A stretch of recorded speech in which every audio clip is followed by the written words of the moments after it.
राधे राधे। राधा कृष्णा। मंजरी कैसे हो? अच्छी हूँ। अब आप कैसे हैं?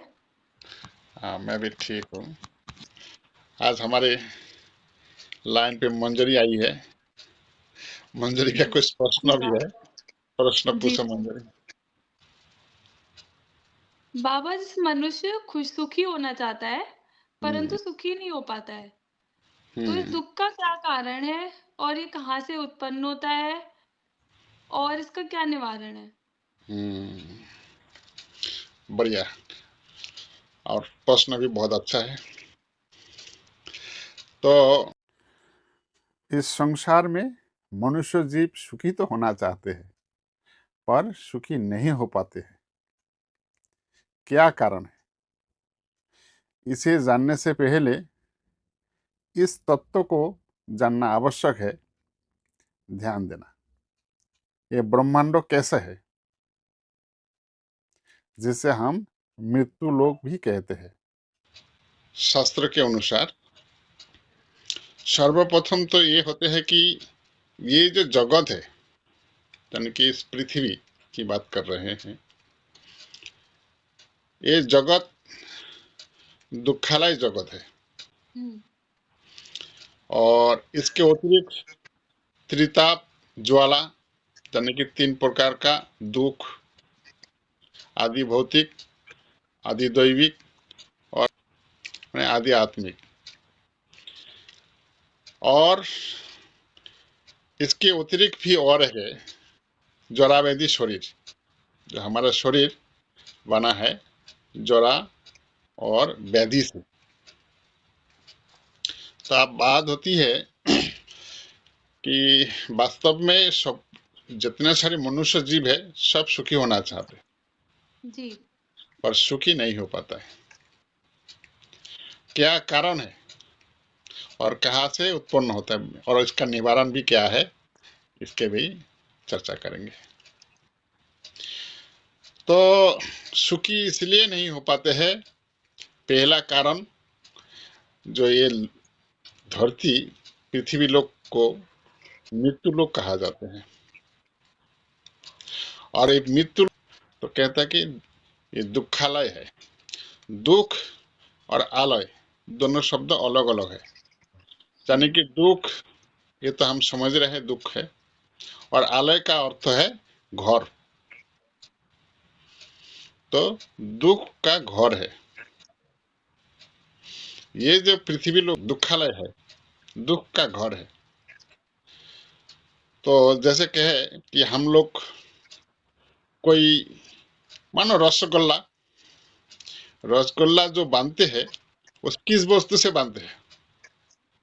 अच्छे अच्छे वस्तु से बांधते हैं। जी। शर्करा होता है यानी चीनी, हम्म। और दूध से खोआ बांधते हैं, और खोआ से फिर रसगुल्ला बनाते हैं, अच्छे अच्छे वस्तु। और रसगुल्ला बनने के उपरांत उस रसगुल्ला को कोई से भी तोड़ के खाओ तो मिठाई मीठा है, स्वादिष्ट है।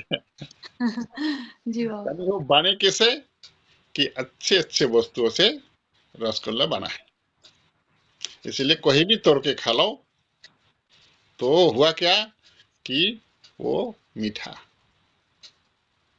उसी प्रकार ये जो हमारे पृथ्वी लोक है, ये पृथ्वी लोक बने कैसे? शास्त्र के अनुसार उस तत्व को जाना जाए तो पाया जाता है कि ये दुख का घर है, यानी दुखालय है। केवल दुख और कष्ट से ही ये पृथ्वी लोक बने। हाँ, और लोक में नहीं है। और लोक का मतलब नरक आदि नहीं कह रहा हूं। जैसे कि भगवान के दिव्य धाम है, स्वर्ग में भी नहीं है स्वर्ग। इसलिए लोग कहते हैं ना, जो कोई सुकृति या पुण्य बल अच्छा कर्म करे तो स्वर्ग जाते हैं, वहां भी दुख नहीं है, सुख है, केवल सुख है। पर यहाँ दुख है। और भगवान के जितना सारे धाम है तेज चिन्मय धाम, उसमें भी दुख नहीं है, उसमें भी सुख ही सुख होता है। इसीलिए तो कोई देवी देवता यदि वहां कोई गलती कर देते, उससे कोई भूल हो जाते भगवान को भी, तो उसको भोगने के लिए फिर इस मृत्यु लोक को आना पड़ता, क्योंकि यही भोगने के लिए आते हैं कि ये दुख का है, दुख से बना हुआ है। अब तुम्हारा जो प्रश्न है, उस प्रश्न के उत्तर में ये कहा जाए, यदि तो भूल नहीं होगा कि जिस प्रकार रसगुल्ला को, यानी कि रसगुल्ला को कोई भी तोड़ के खाओ तो उसमें स्वाद, यानी मिठाई का स्वाद आता है, जी। तो इस पृथ्वी लोक में कोई यदि व्यक्ति कहता है कि मैं सुखी होना चाहता हूँ, तो सुखी होना संभव नहीं है। कारण है ये दुख से ही बना है।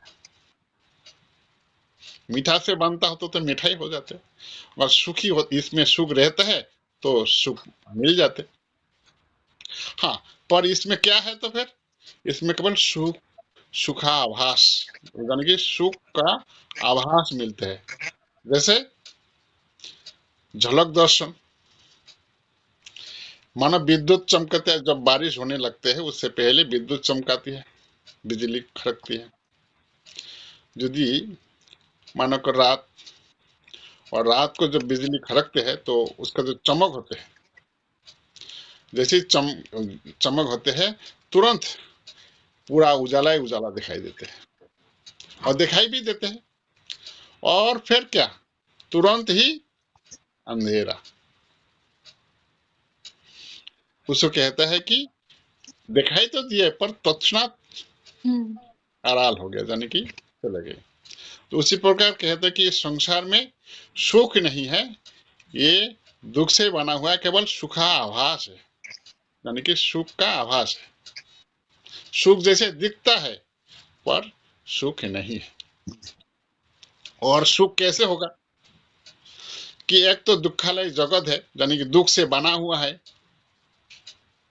और इसके अतिरिक्त त्रिताप ज्वाला है, आदि भौतिक, आदि दैविक और आध्यात्मिक।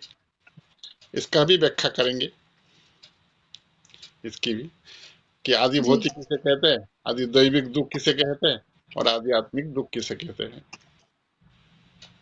गीता में कुछ इसका वर्णन किया है, गीता के अतिरिक्त और भी जगह में पाया जाता है आदि दैविक आदि भौतिक के बारे में। तो कहते हैं कि इसमें भी तीन प्रकार का कष्ट, यानी तीन प्रकार दुख है, और वो दुख पहले हम लेते हैं आदि भौतिक दुख। अब भौतिक दुख किसे कहते हैं, भौतिक वस्तु के बारे कहो, कोई भी भौतिक वस्तु। अब भौतिक वस्तु क्या होता है, जो नश्वर है, जो नष्ट होने वाला है, जो हमेशा के लिए नहीं रहता है, वो उसके कहते हैं भौतिक। तो आदि भौतिक उसे कहो, यानी कि भौतिक वस्तु, किसी को धन चाहिए, किसी को संतान चाहिए, किसी को जॉब चाहिए, अच्छी जॉब, किसी के काम धाम चाहिए, किसी को रूप चाहिए, किसी को यौवन चाहिए, किसी को प्रतिष्ठा चाहिए, जी। कुछ ना कुछ चाहिए। और ये जितने सारे वस्तु है, ये टिकने वाला तो है ही नहीं, ये तो नष्ट होने ही वाला है। तो जितना सारे भौतिक वस्तु, इसे कहते हैं भौतिक वस्तु, जो नश्वर नश्वर है, ये भौतिक वस्तु इसे कहते हैं। तो ये वस्तु जब हमें मिल जाते है उसमें तो हम सुखी तो हो जाते हैं, यानी मन हर्षित तो होता है। और जब नहीं मिलते तो मन मन पीड़ा होती है, मन के अंदर जो पीड़ा होती है उसी को कहते हैं दुख।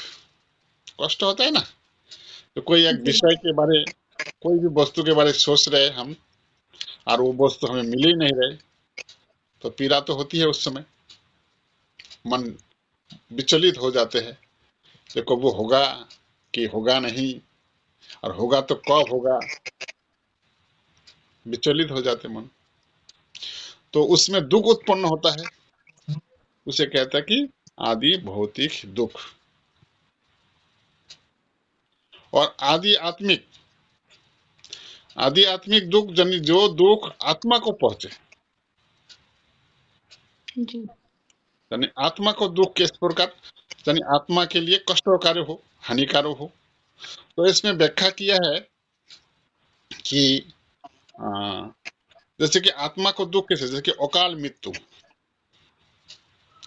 जब अकाल मृत्यु होती है तो शास्त्र के अनुसार अकाल मृत्यु होने से उसका कल्याण नहीं होता है। आत्मा सूक्ष्म रूप में भटकते रहते, जिसे हम कहते हैं भूत प्रेत चुड़ैल आदि को, जो उसमें आत्मा होती है पर शरीर नहीं होता है, सूक्ष्म शरीर जिसे कहते हैं, यानी शरीर नहीं है, केवल आत्मा ही आत्मा है, हवा के जैसे, वो उसे कहते हैं सूक्ष्म शरीर। तो जब अकाल मृत्यु हो जाती है तो आत्मा भटकती रहती है, उसका कल्याण नहीं होता है। जी। या फिर कोई सांप खा गया हो, शेर खा गया हो, उसको भी अकाल मृत्यु कहा जाते हैं, तो उससे भी आत्मा का कल्याण हो जाते हैं। और उसका शास्त्र के अनुसार ये नियम है कि सभी मनुष्य को जन्म से मृत्यु का एक निर्धारित समय होता है, उससे पहले किसी की अगर मृत्यु हो जाती है उसे अकाल मृत्यु कहा जाता है। और कोई लोग तो आत्महत्या कर लेते हैं, उसे भी अकाल मृत्यु कहा जाता है। तो उससे आत्मा का कल्याण हो जाता है, उसे कहते हैं आदि आत्मिक। हाँ, लेकिन गीता के अनुसार, गीता में, गीता को जो भौतिक दुख है वो आदि भौतिक दुख है, उसको आदि आत्मिक कहा गया। और जो आदि आत्मिक दुख मैंने जो व्याख्या किया, इसको आदि दैविक कहा गया। थोड़ा सा इधर और इधर हो गया, और मैं और किसी शास्त्र से बता रहा था, आदि आत्मिक आदि भौतिक। और एक दुख है आदि दैविक दुख। आदि दैविक दुख किसे कहते हैं? जो किसी मनुष्य द्वारा नहीं हो, उत्पन्न वो दुख ना हो, यानी कि दैवी, यानी कि देवता के, कोई देवता के द्वारा हो, या दैवी इच्छा से हो, या जिसे हम कहते हैं प्रकृति की इच्छा से हो, वो कौन सा दुख है? जैसे दृष्टांत तो लो, जैसे कि भूमिकंप हो गया, जी। अनावृष्टि हो गया, यानी कि बारिश हुई ही नहीं, या फिर बहुत ज्यादा बारिश हो गई, साइक्लोन आदि हो गया, बहुत तूफान चली, तो फिर ज्यादा बारिश हो गई तो भी फसल नहीं होगा, और बारिश ना हुई तो भी फसल नहीं होगा, यानी कुछ लिमिट के अंदर होना चाहिए, भूमिकंप होना चाहिए। ज्यादा गर्मी पड़ गई, ज्यादा ठंडी पड़ गई, जब ज्यादा ठंडी पड़ जाती है तब भी कष्ट होता है, गर्मी पड़ते हैं तो भी कष्ट होती है। तो जो मनुष्य द्वारा नहीं, जो दैवी की इच्छा, यानी कि प्रकृति के अनुसार अपना आप हो रहा है, उसे कहते हैं आदि दैविक दुख। तो हमारा तीन हो गया, आदि दैविक, आदि भौतिक और आदि आत्मिक। अच्छा, यहाँ इस शब्दों का भी अर्थ ले लो। आदि शब्दों का अर्थ है आदि, यानी कि बहुत पहले से कहा जाता है, या फिर ऐसा कह सकता है सदा सर्वदा के लिए, यानी कि सदा सदा के लिए, यानी ये दुख, आदि दैविक दुख, आदि भौतिक दुख और आदि आत्मिक दुख, वो लगे रहते हैं। किसी वस्तु को चाहिए जिसके, आदि भौतिक दुख, जैसे कि एक दृष्टांत देते हैं, किसी मनुष्य को जिसके पास एक साइकिल है, वो चाहते कि मेरे पास मोटरसाइकिल हो जाती। जिसके पास मोटरसाइकिल है वो कह रहे मेरे पास चारपाई हो जाते, चारपाई गाड़ी। जिसके पास चारपाई है वो कह रहे कि काम में तो आ जाते, लेकिन इसके इतना अच्छा नहीं है, और कोई मॉडल आ रहा है बढ़िया, उसको ले लो।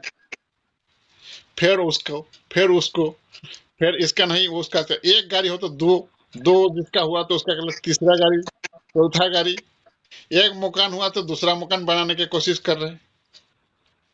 जो दिल्ली में घर है वो दिल्ली से सोच रहा है मेरे पास अगर पैसा होते तो बॉम्बे में भी एक घर बना लेते, या फिर बॉम्बे में बना लिया, फिर मन करे नहीं कलकत्ता को अगर जाना हुआ तो वहां भी एक घर हो जाते। जहाँ तो इसका कहते हैं कि मन की चाह जो है वो कम नहीं होती है, तो इसमें उत्पन्न होता है आदि दैविक दुख, और जो जब नहीं होता है तो उसमें मन में कष्ट होता है। ये तीन प्रकार दुख। और कहा गया शरीर के बारे, जो हमारा शरीर है, ये शरीर बना है किससे? कहते हैं व्याधि से। व्याधि का मतलब बीमारियां, हम्म, नाना प्रकार बीमारियां से हमारा शरीर बना हुआ है। तो यानी कोई अगर इस संसार में यानी कि इस पृथ्वी लोक में सुखी होना चाहते हैं, वो कहाँ से होगा? एक तो दुखालय जगत यानी कि दुख का घर है। जी। तुम लोग अगर एसी में हो तो एसी में ठंडा रहेगा ना, हम्म, गर्मी में रहेंगे तो गर्मी होगा ना। तो इसी प्रकार ये पृथ्वी लोग इसमें केवल दुख से बना हुआ है, तो इसको कहता है दुख का घर, दुखालय। एक तो दुख का घर है, और तिताब जाला है, यानी तीन प्रकार का दुख है, आदि भौतिक, आदि दैविक और आदि आत्मिक। और उसके अतिरिक्त और एक मिला है हमारा जो शरीर, व्याधिग्रस्त शरीर, यानी कि ये शरीर जो बना हुआ है व्याधि से। तो इतना सारे समस्या में इस संसार में कोई अगर सुखी होना चाहते वो कैसे होगा फिर? कहाँ से होगा? कैसे संभव है? कहते हैं, हमारे शास्त्र कहते हैं कि इसलिए इस संसार में कोई भी व्यक्ति सुखी नहीं हो सकता है। इसका निवारण क्या उपाय है? बोले हाँ, भगवान शास्त्र के अनुसार यानी कि कोई यदि सुखी होना चाहते हैं, दूसरा कोई ऑप्शन नहीं है, एक ही ऑप्शन है, और कोई उपाय नहीं है। इस प्रकार दुख और कष्ट से बचने का कोई उपाय नहीं है, केवल एक उपाय है। और वो उपाय क्या है? ध्यान दीजिएगा, वो उपाय एक ही है, जो भगवान की कृपा।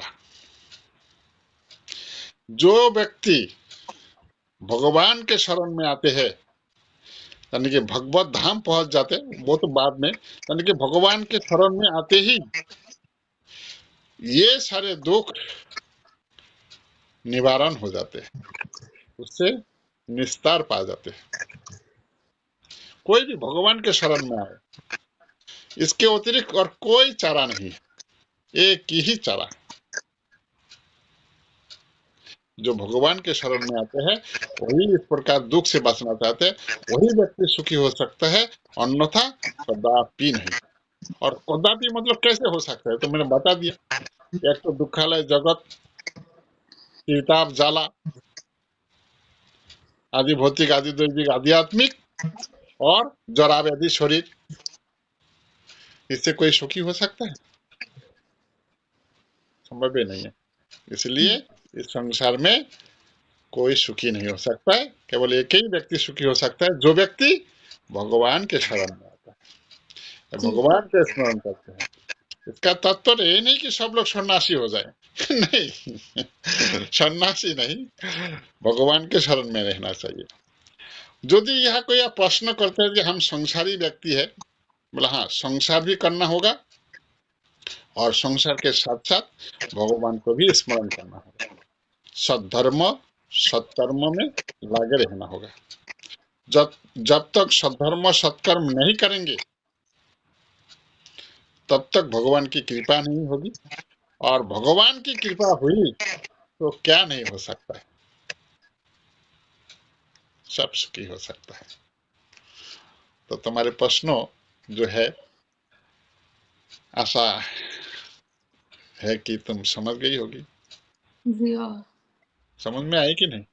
तो इस जी। संसार में कोई सुखी होना चाहे तो एकमात्र एक ही रास्ता है, एक ही मार्ग है, वो है भगवान के शरण। संसार भी करना है, और भगवान के शरण में भी आना है, तभी संभव है। तो तुम्हारे प्रश्नों का हल तो हो गया होगा। जी वो। इस वीडियो के माध्यम से बाकी जो वीडियो देखने वाले हैं उन लोगों को भी कह रहा हूँ, किसी के मन में कोई संशय हो, कोई प्रश्न हो, तो आइए इस, इस हमारे पास आइए और हमारे नंबर पर फोन कर लीजिए। अगर फोन नहीं है जिसके पास, तो वीडियो में कमेंट कर दे, और कमेंट के माध्यम से जो हमारे आपका नंबर चाहिए तो हम कांटेक्ट कर लेंगे, नंबर दे। तो जो भी वीडियो देख रहे हैं, सब जो वीडियो देखने वाला सबको मैं कहूंगा कि वो कमेंट जरूर करें। किसी को अगर समझ में नहीं आती है तो भी पूछ सकते हैं। और कोई बात? हल हो गया बाबा। ठीक है, तो आज फिर यही विश्राम देते हैं। ठाकुर जी की कृपा है। मन में और कोई प्रश्न हो जब भी होगा तो हम देख लेंगे, ठीक है ना? जी। जी। राधे राधे। हाँ जी। राधे आप राधे क्या बाबा। कर